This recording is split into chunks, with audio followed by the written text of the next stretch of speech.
बच्चों, आज मैं आपको एक कहानी सुनाने जा रही हूँ जो है तो छोटी सी, लेकिन इसकी सीख बहुत बड़ी है और वो सिर्फ आपके लिए है। अगर इस सीख को आप अपने जीवन में उतार लेंगे तो किसी भी परीक्षा या लक्ष्य में आप हमेशा सफल होंगे। तो शुरू करें आज की कहानी। एक बार दो मटके थे।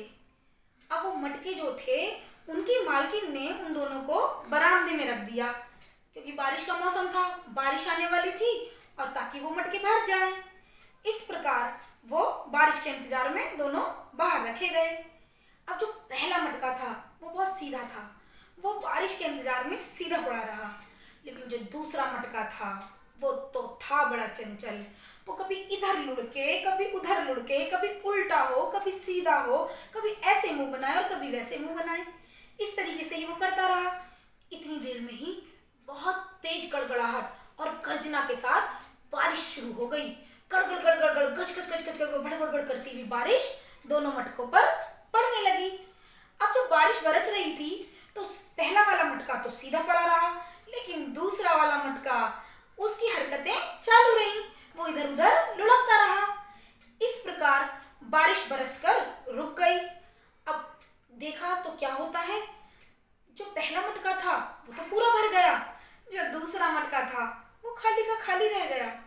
इस पर वो दूसरा मटका गुस्सा होते हुए वर्षा रानी से बोला, अरे सुन ओ वर्षा, तू तो भेदभाव करती है।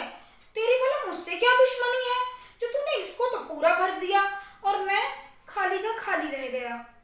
इस पर वो बारिश हंसते हुए बोली, अरे सुन ओ नादान मटके, मैं भला क्यों भेदभाव करूंगी, मेरी तुझसे क्या दुश्मनी है।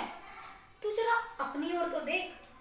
जब मैं अपनी बारिश का जल तुम दोनों पर समान रूप से बरसा रही थी तो तू इधर उधर लुढ़कता रहा। इस प्रकार तूने मेरा जल ही नहीं ग्रहण किया तो तू कैसे भरता, पता? तो बच्चों, इस कहानी से क्या सीख मिली? इस कहानी में जो वर्षा रानी हैं वो हैं आपके टीचर्स, जो आप सभी बच्चों को समान रूप से ज्ञान और शिक्षा प्रदान करते हैं। और वो जो दो मटके हैं वो हैं आप बच्चे, जो बच्चे पहले मटके की तरह बिल्कुल पढ़ाई के समय एकाग्रचित्त और ध्यान लगा के अपनी टीचर की बात सुनते हैं, समझते हैं और पढ़ते हैं, वो हमेशा ज्ञान से भर जाते हैं। लेकिन जो बच्चे पढ़ाई के समय भी इधर उधर नालायकी शरारतें करते रहते हैं, अंत में उनके हाथ कुछ नहीं आता।